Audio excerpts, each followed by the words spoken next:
좋은 아침입니다. 아침의 하나 뉴스 종합 비타민 아침의 매일경제 김우미입니다. 오늘의 일면 같이 들어가 보실까요? 매일경제입니다. 622조 투입 반도체 메가 클러스터 구축. 네.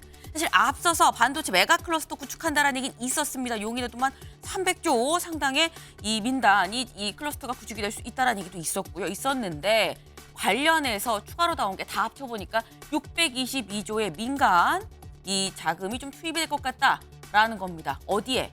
판교, 수원, 평택 이 세 개의 거점에서 622조가 투입이 돼서 메가 클러스터가 구축이 되면 300만 개의 일자리가 창출이 될 걸로 전망이 된다라는 거죠. 근데 지금 여기 622조, 이거 민간 기업에서 투자하는 건데 맞습니다.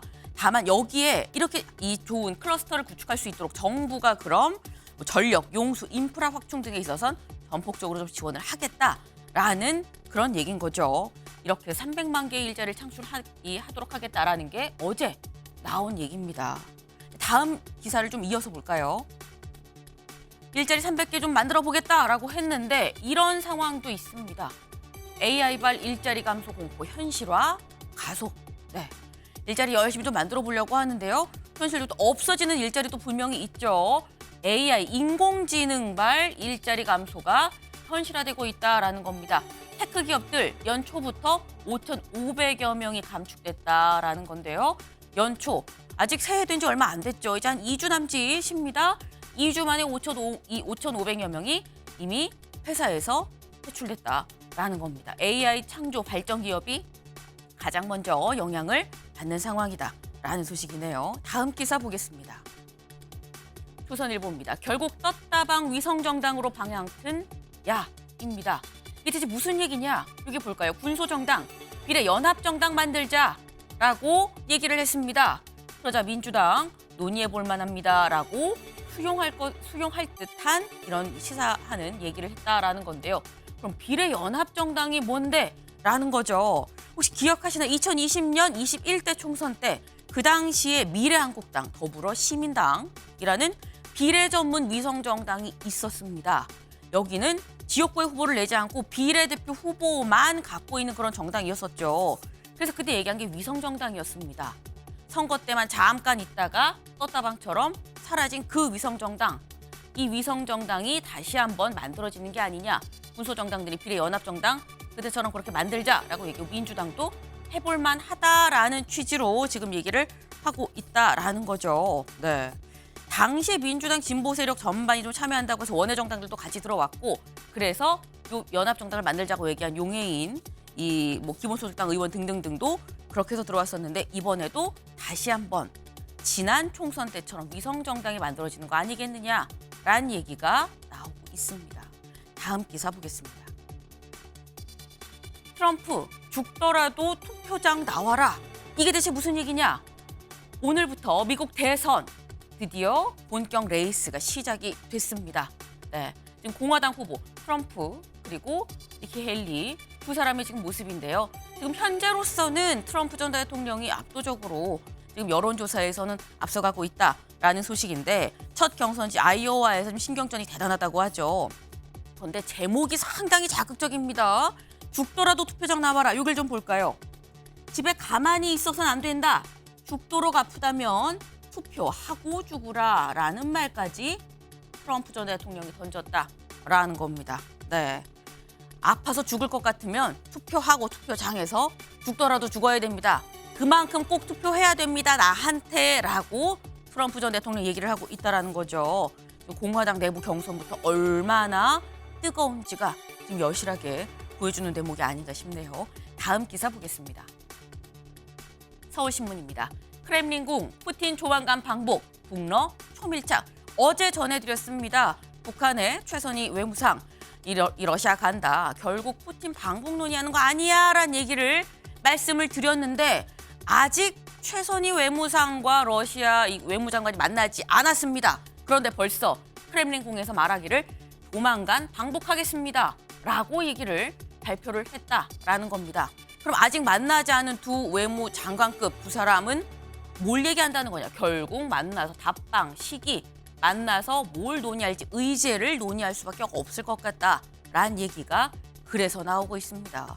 문제는 북러두 정상이 그럼 만나서 어떤 얘기를 하느냐, 또 무기 얘기하는 거 아니겠느냐라는 불안한 전망이 듭니다.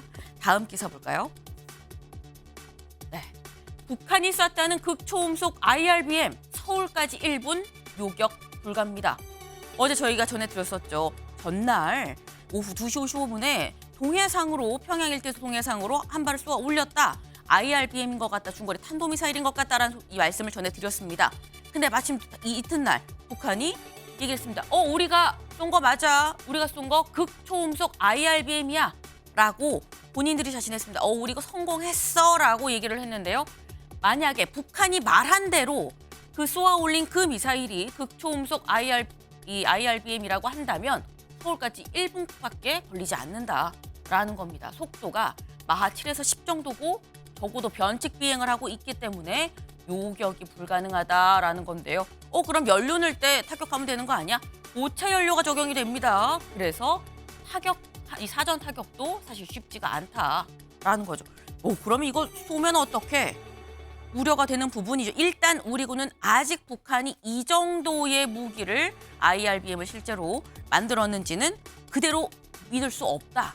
좀 더 분석해 봐야 된다라고 얘기를 하고 있습니다만 항상 특히 안보 부분에 있어서 우리는 굉장히 보수적으로 미리미리 좀 대비를 해야 됩니다. 관련해서 오늘 김정은 북한 국무위원장 이런 얘기도 했습니다. 오늘 아침에 나온 속보예요. 헌법에 대한민국 제1적대국 그리고 불변의 주적이라고 명시해야 된다라고 얘기했습니다. 근데 그러면서 한 얘기, 헌법에 전쟁 시 대한민국을 완전히 점령해서 공화국에 편입시키겠다라는 내용을 넣어야 된다라고도 얘기를 했다라는 거예요. 그러면서 헌법을 개정하라라고 지시까지도 내렸습니다. 이렇게 되면 결국 대한민국은 북한의 제1적대국이고 나중에 완전히 이 흡수해서 우리가 이 하나로 북한이 흡수하겠다라는 지금 얘기밖에 될 수가 없는 거죠. 갈수록 도발의 강도가 높아지고 있는 요즘입니다. 이럴수록 더 긴장해야겠죠. 네. 다음은 사진 기사 볼까요? 네. 사랑의 온도탑입니다. 사랑의 온도탑. 사실 몇 도야 잘 안 보이죠. 잘 안 보일 수도 있을 것 같습니다. 잘 안 보인다고 하면 요길 한번 볼까요? 네, 나눔 온도 101.2도입니다. 네, 기분 좋은 소식 100도가 넘었습니다. 저희 사실 앞서서 한번 이 사랑의 온도탑을 보여드렸을 때는 상당히 좀 못 미치는 온도였었어요. 그래서 우리 모두 마음을 보탭시다라는 말씀을 제가 드렸던 기억이 나는데 101.2도입니다. 100도가 넘었습니다. 기분 좋은 소식 오늘 같이 좀 전해드릴 수 있어서 저도 좀 기분이 좋네요. 아침엔 매일경제 뉴스 종합 비타민 언제나처럼 TV로 보시다가요. 궁금한 점 유튜브 댓글로 남겨주시면 같이 얘기를 좀 해보겠습니다. 오늘 함께해 주실 분들 소개합니다. 안녕하세요. 안녕하십니까? 네, 첫 번째 키워드 못 꺼낸 그 말. 누가 말을 못 꺼낸 건지 그 말은 대체 뭔지 살펴보겠습니다. 공천 칼 뽑는 한동훈, 삼선 중진들 만나 당의 승리가 제1기준. 네, 사진을 좀 볼까요? 네, 국민의힘에 지금 3선 이상 의원들이 지금 다 같이 모였습니다. 지금 안철수, 김태호, 그리고 여기 일단 한동훈 위원장이 보이고요. 다 같이 둘러앉아 있는 이 자리, 어제 오찬 자리입니다. 3선 중진들을 다 같이 만나서 한동훈 위원장 무슨 얘기를 했을지 어제 저희도 상당히 궁금했었죠. 직접 들어보고 오실까요?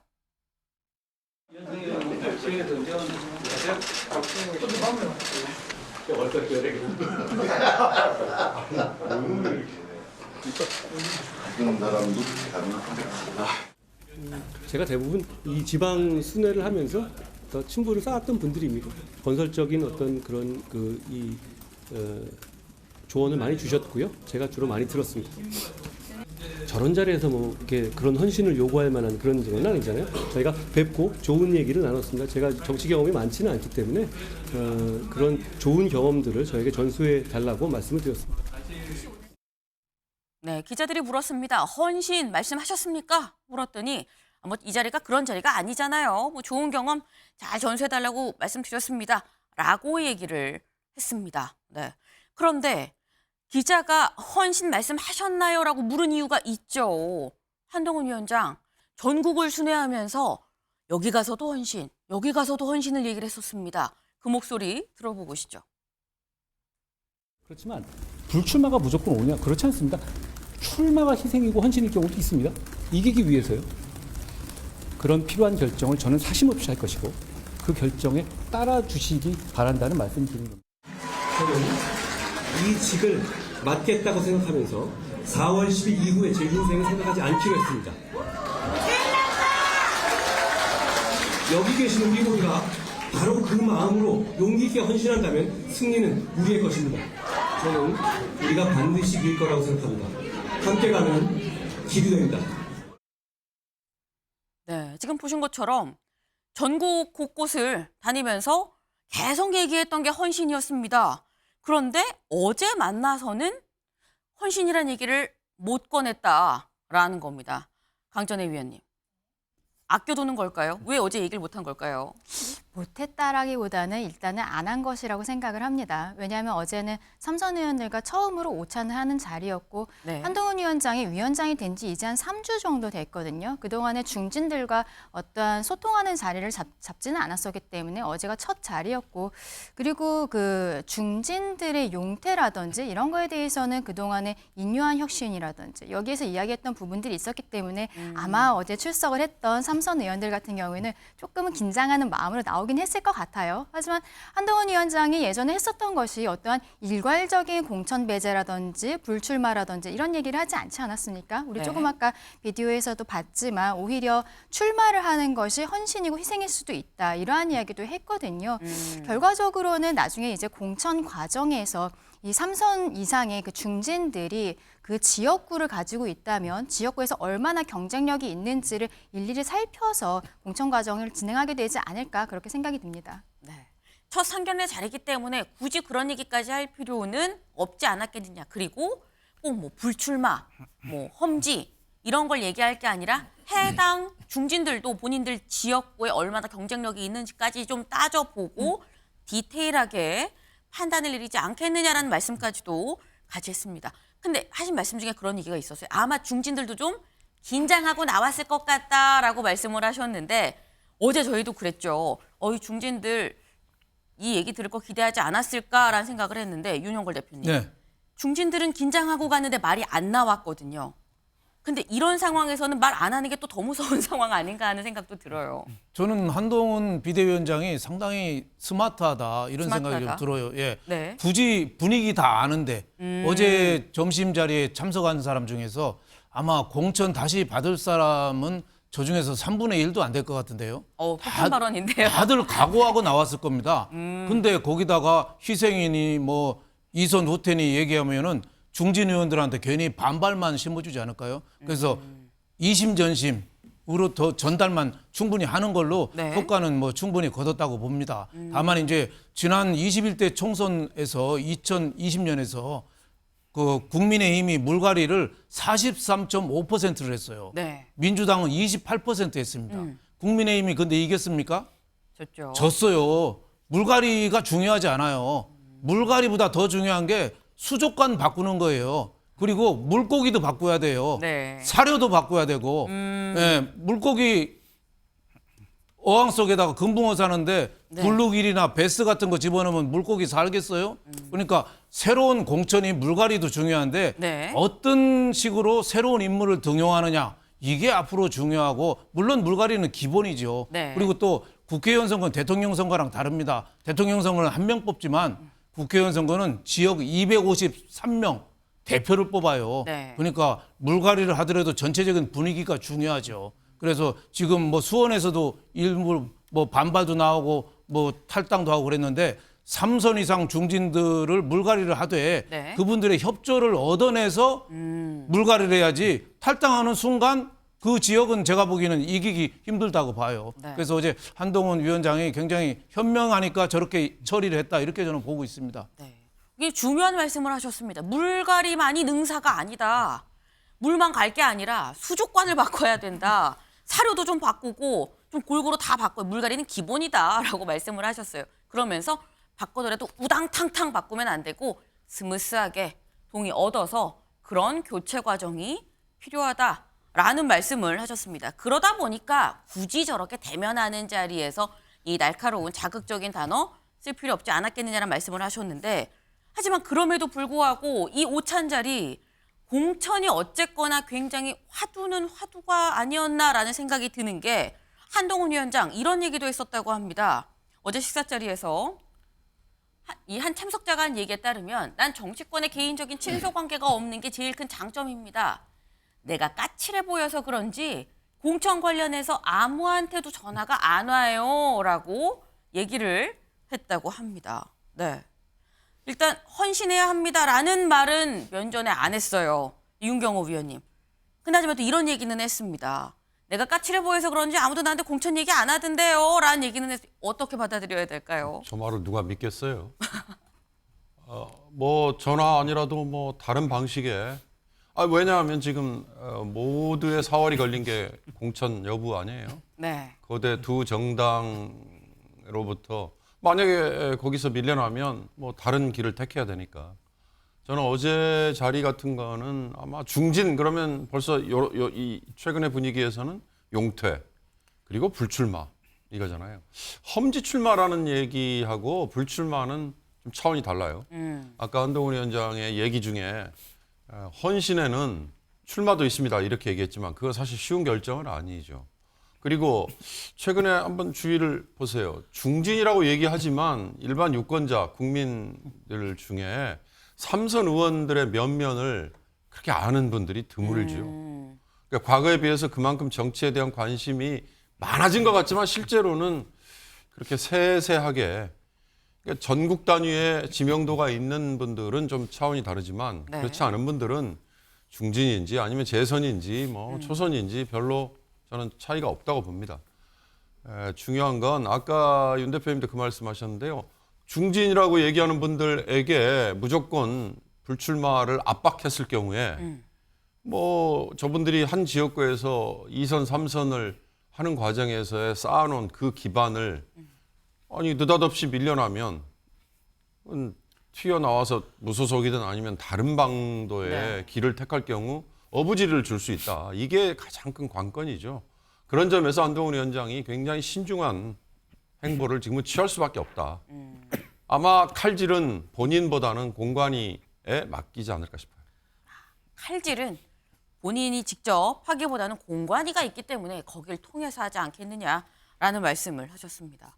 근데 한동훈 위원장 어제 삼선 의원들만 만난 게 아닙니다. 삼선 의원들을 만나기 전에 오전에 비대위 회의를 하고 그리고 오찬 자리로 갔죠. 다음 기사 볼까요?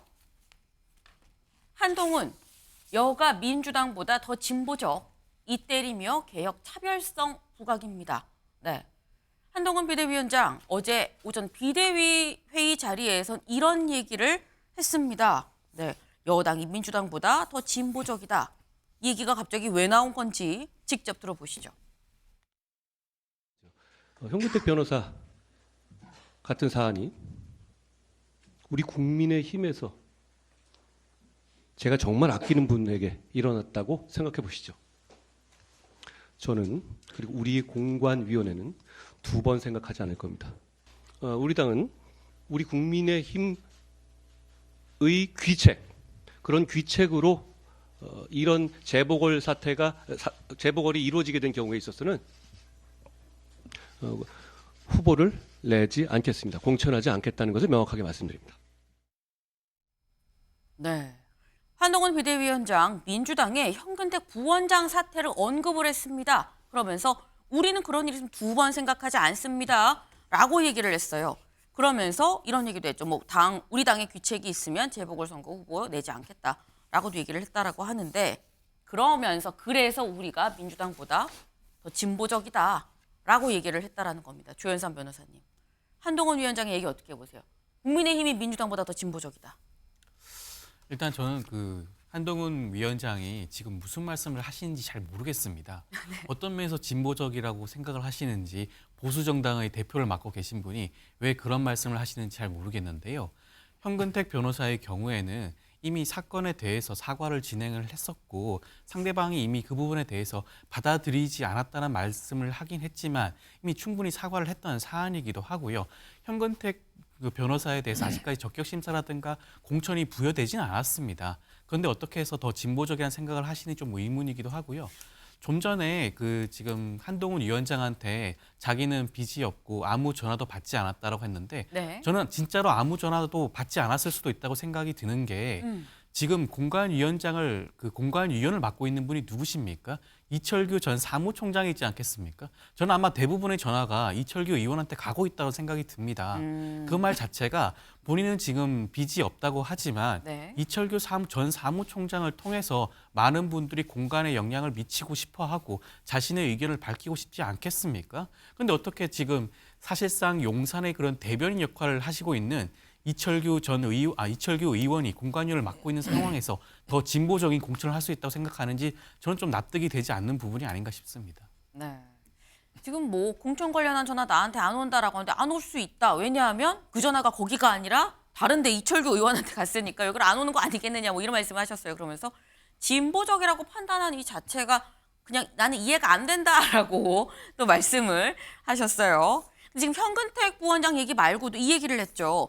우리 당의 귀책 사유가 있을 땐 재보궐 후보를 내지 않겠다라고도 얘기를 했습니다. 사실 한동훈 위원장의 이 얘기가 더 귀에 박히는 이유가 강서 재보궐 참패가 있었죠.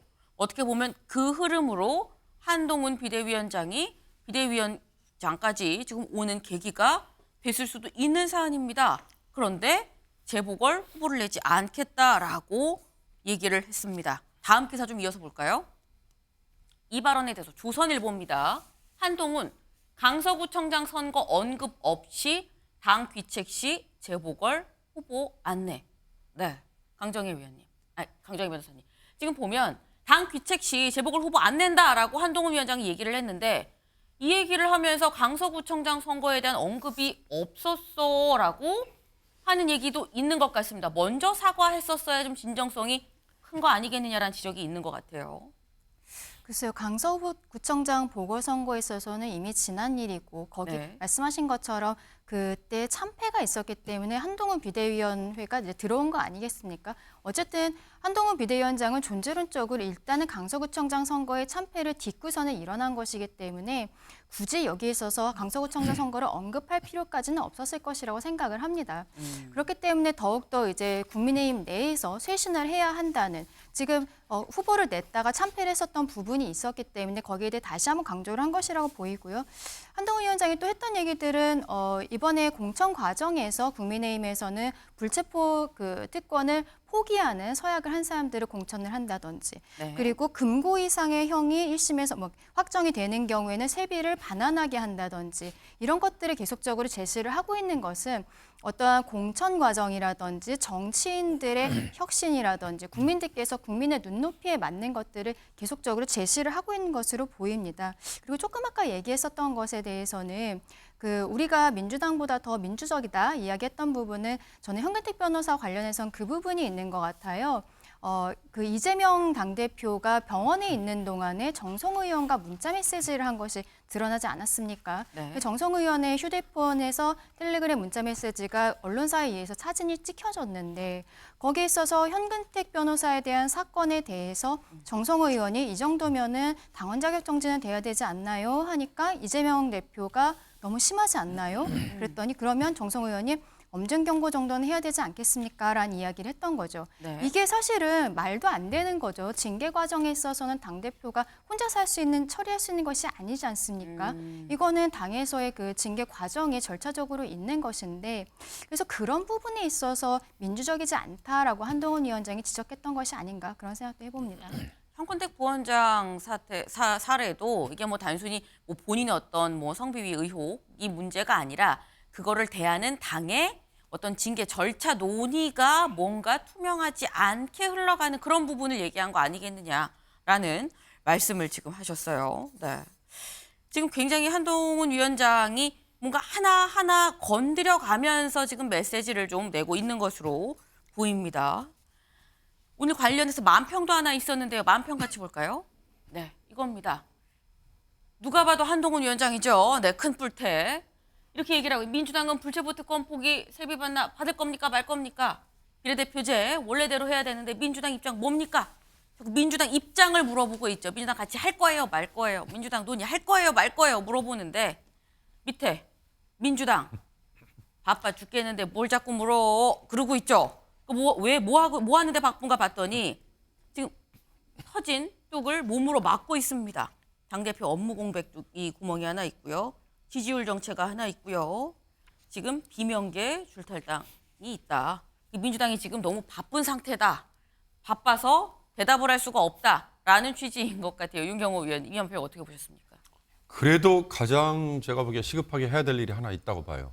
선거제도 개혁. 지금 선거구도 아직 획정이 안 돼 있잖아요. 그렇죠.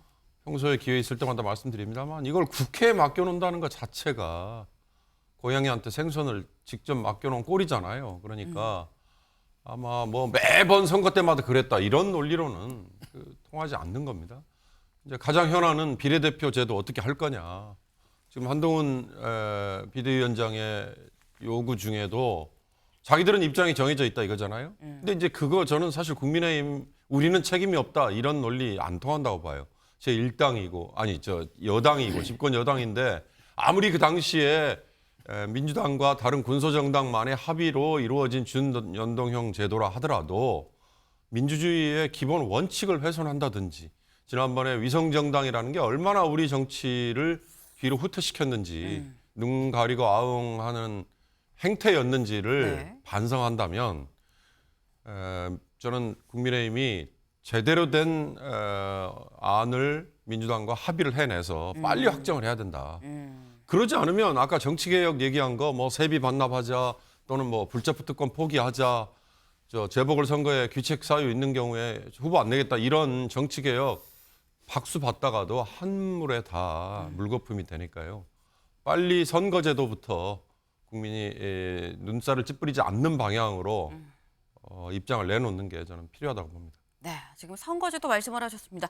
실제로 총선이 이제 3개월도 남지 않았습니다. 그런데 예비 후보들 입장에선 내가 대체 어느 지역에 가서 뛰는 거야? 내가 지금 서 있는 여기가 내 지역구야? 아니야. 도 모르는 상황이 지금 상황이다라는 거죠.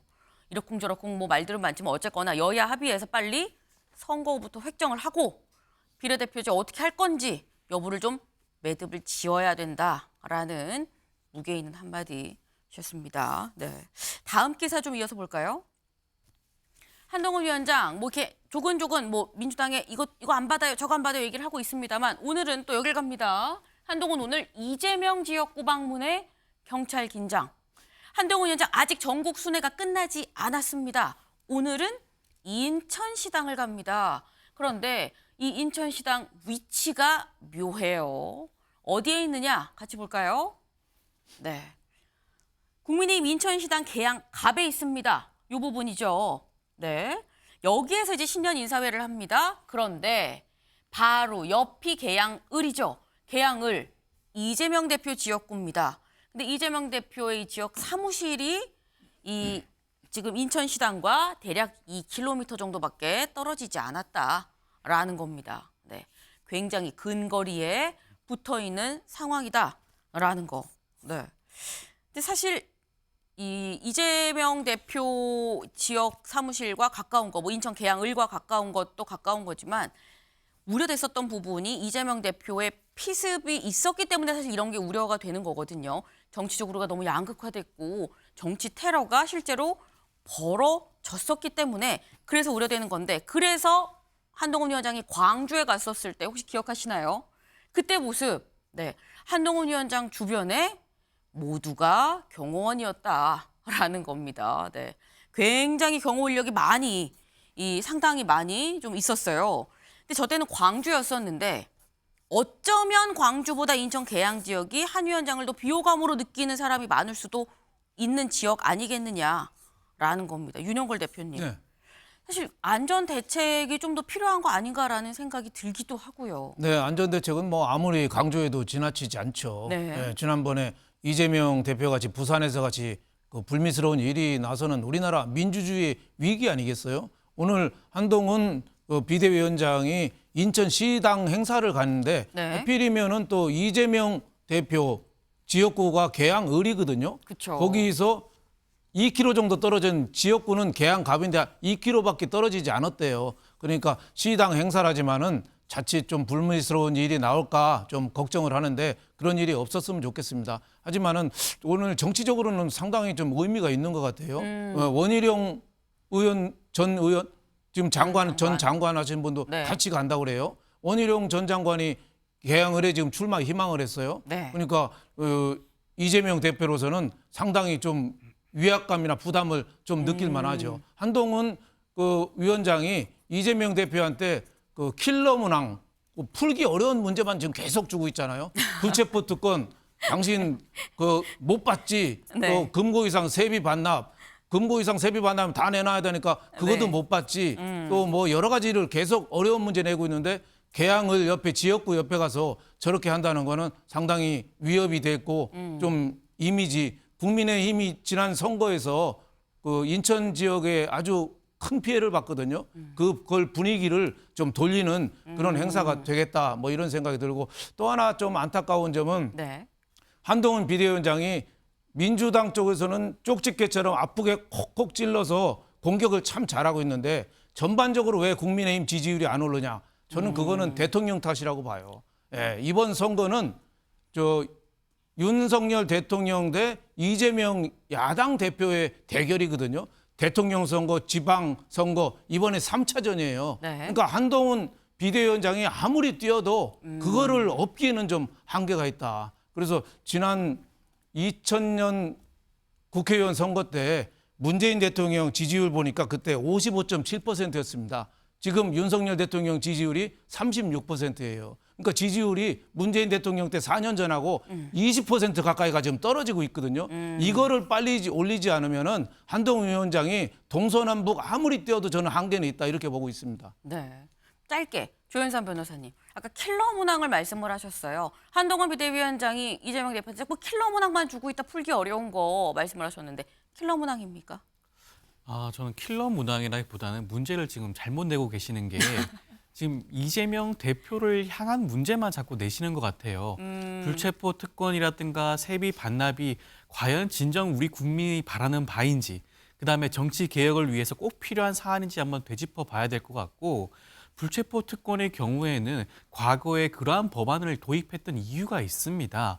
그러한 점을 좀 더 법률가시잖아요. 그 부분을 좀 더 고민하시고 고려해 보셔야 될 것 같고, 그것보다는 오히려 국민에게 다가갈 수 있는 정책을 좀 제안을 해주셨으면 좋겠고, 거기에 대해서 민주당도 호응할 수 있는 길이 있지 않을까 싶습니다. 네. 킬러 문항이 아니다. 문제를 잘못 내고 있다라고 또 말씀을 하셨어요.